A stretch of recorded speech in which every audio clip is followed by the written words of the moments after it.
ಭಾಳಷ್ಟು ಜನ ತಮ್ಮ ಮಕ್ಕಳನ್ನು ಈ ಆರ್ಟ್ಸ್ ಮತ್ತು ಕಾಮರ್ಸ್ ಕಾಲೇಜ್ಗಳಿಗೆ ಕಳಿಸೋದನ್ನು ಕಡಿಮೆ ಮಾಡ್ತಾಯಿದ್ದಾರೆ. ಅದಕ್ಕೆ ಕೊರತೆ ಆಗಿದೆ. ಸೈನ್ಸಿಗೆ ಬೇಕಾಗಿದೆ ರೀ, ಸೈನ್ಸಿಗೆ ಕೊರತೆ ಇಲ್ಲ. ಪ್ರೈವೇಟ್ ದುಡ್ಡು ಕೊಟ್ಟು ತಮ್ಮ ಮಕ್ಕಳು ಹಚ್ಚಿ ಬಿಡ್ತಿದ್ದಾರೆ.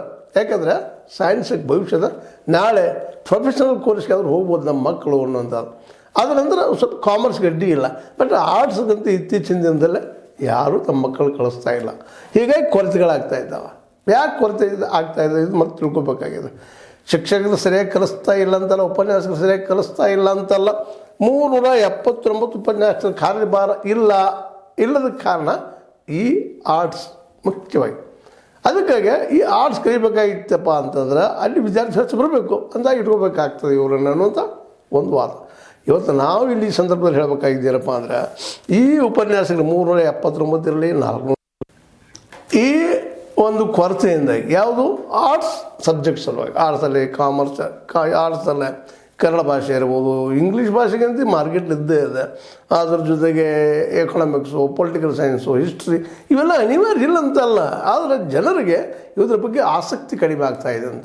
ಮತ್ತು ಯಾವುದೇ ಇವತ್ತು ನಾವು ಕಾಂಪಿಟೇಟಿವ್ ಎಕ್ಸಾಮ್ ತೆಗೆದುಕೊಂಡ್ರೂ ಸಹಿತ ಸೈನ್ಸ್ ಓರಿಯೆಂಟೆಡ್ ಕ್ವಶನ್ಗಳು ಹೆಚ್ಚು ಬರೋದ್ರಿಂದಾಗಿ UPSC ಆಗಿರ್ಬೋದು, KPSC ಆಗಿರ್ಬೋದು, ಇನ್ನುಳಿದ ಎಲ್ಲ ಕಡೆಯೂ ಅಷ್ಟೇ.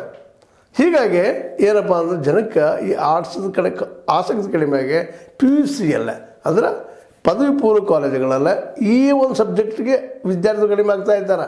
ಅದಕ್ಕೆ ನಾವು ಕನ್ಸೆಷನ್ ತೋರಿಸಲೇಬೇಕಾಗ್ತದೆ. ಯಾಕೆ ಈಗ ಅಪಾಯಿಂಟ್ಮೆಂಟ್ ಆದಂಥವ್ರು ಇದ್ದಾರೆ. ಅದಕ್ಕಿಂತಲೂ ನಾವೀಗ ಮತ್ತೊಂದು ವಿಚಾರ ಮಾಡುವಂಥದ್ದು ಏನಪ್ಪ ಅಂದ್ರೆ ನಮ್ಗೆ ಶಿಕ್ಷಣ ಬೇಕಾಗಿದೆ. ಇವತ್ತು ಶಿಕ್ಷಣದಲ್ಲೇ ಆರ್ಟ್ಸ್ ಒಂದು ಸಬ್ಜೆಕ್ಟಾಗಿ ಅಥವಾ ಒಂದು ಏನೋ ಬೇಕು ಇವತ್ತಿಲ್ಲ ಅಂದರೆ ಕಲಿಯೋ ಮಕ್ಕಳು ಕಲೀಲಿ. ಮತ್ತು ಜೊತೆಗೆ ಇನ್ನೊಂದಿಷ್ಟು ನಾವು ಹೇಳಬೇಕಾಗಿದೆ. ಆಫ್ಟರ್ SSLC ಮುಗಿದ ತಕ್ಷಣ ಮುಂದಿನ ಎಜುಕೇಷನ್ ಕನ್ನಡದಲ್ಲಿ ಇರಬೇಕು ಅಂತ ವಾದ ಮಾಡೋರಿಗೆ ನಮ್ಮ ಕಳ್ಕಳಿ ಮನವಿ ಏನಪ್ಪ ಅಂತಂದ್ರೆ ಆ ಮಕ್ಕಳಿಗೆ ಭವಿಷ್ಯನ ಯಾವ್ದು ಉದ್ಯೋಗಗಳಿದ್ದಾವೆ ಆ ಉದ್ಯೋಗಗಳಿಗೆಲ್ಲ ಈಗ ನೋಡ್ರಿ ಸೈನ್ಸ್ ಕಲ್ತ್ರೆ ಅಟ್ಲೀಸ್ಟ್ ಎಲ್ಲಾದರೂ ಬದುಕಬಹುದಪ್ಪ ಅನ್ನೋದು ಸಾಮಾನ್ಯವಾಗಿ ಎಲ್ಲರೂ ಜನರಲ್ಲಿ ಮೂಡ್ತಾ ಇದೆ. ಯಾರು ಮಧ್ಯಮ ವರ್ಗದಲ್ಲ. ಮತ್ತು ಇನ್ನೂ ಜನರಿಗೆ ಸಾಕಷ್ಟು ಕಲಿಸ್ಬೇಕಾಗ್ಯದ. ನಮ್ಮಲ್ಲಿ ಇನ್ನೂ ಸಾಕಷ್ಟು ಸ್ಕೂಲುಗಳು ಕಾಲೇಜು ತೆರೀಲೇಬೇಕಾಗ್ಯದ. ಕೇವಲ 2% ಖರ್ಚು ಮಾಡುತ್ತಿರುವಂಥ ನಮ್ಮ ಇಲಾಖೆ, ಶಿಕ್ಷಣ ಇಲಾಖೆ, ಈ ನಮ್ಮ ಬಜೆಟ್ನಲ್ಲಿ ಇರುತ್ತಿರುವಂಥ ಶಿಕ್ಷಣ ಖರ್ಚು ಕೇವಲ 2%. ಅದು ಅದರಲ್ಲಿ ಮತ್ತೆ ಕೊರತೆ ಬೀಳ್ತಾ ಇದ್ದಾರೆ. ವರ್ಕ್ಲೋಡ್ ಬೀಳ್ತಾ ಇಲ್ಲ ಅನ್ನೋ ಕಾರಣಕ್ಕಾಗಿ ಇವತ್ತು ಹೆಚ್ಚು ಕಡಿಮೆ 379 ಅನುದಾನಿತ ಪದವಿ ಪೂರ್ವ ಕಾಲೇಜುಗಳ ಶಿಕ್ಷಕರನ್ನು ಅಥವಾ ಉಪನ್ಯಾಸಕರು ಮನೆ ಕಳಿಸುವಂಥ ಪ್ಲ್ಯಾನ್ ಸರ್ಕಾರ ಮಾಡಲಿಕ್ಕತ್ತದ.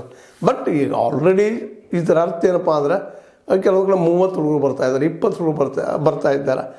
ಇದರ ಅರ್ಥ ಆರ್ಟ್ಸ್ ಕಲಿಸಬಾರ್ದು ಅಂತಲ್ಲ, ಕಲಿಬಾರ್ದಂತೂ ಅಲ್ಲ. ಆದಷ್ಟು ಆಫ್ಟರ್ SSLC